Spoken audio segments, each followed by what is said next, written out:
Carrying chickens, pigs, and corn syrup ended up flipped over this week. Our Riley Livingston talks to a local trucking company to find out how they're keeping their drivers and the public safe.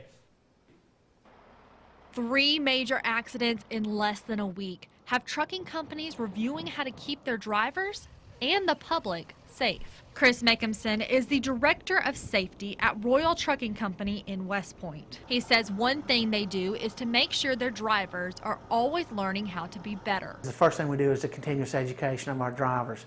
We have a training program here, and then we have a continuous education program with our current fleet.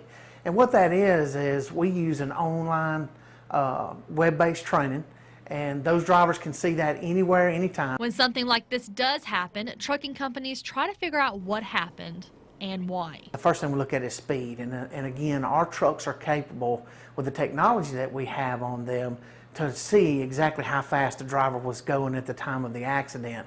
The other things that we look at is whether or not the driver was distracted. We have the Smart Drive camera system, so we can actually go back and look at that footage once that truck rolled over and see if the driver was distracted. But before they can look at how it happened, they have to make sure everyone is safe. It's a huge task. It's a huge undertaking when there's a rollover. There's a lot going on.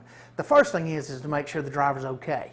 You know, and of course, if there's anybody else involved, we want to make sure that the motoring public is safe as well. The next thing is we got a lot of things. There's a lot of carnage whenever there's a rollover.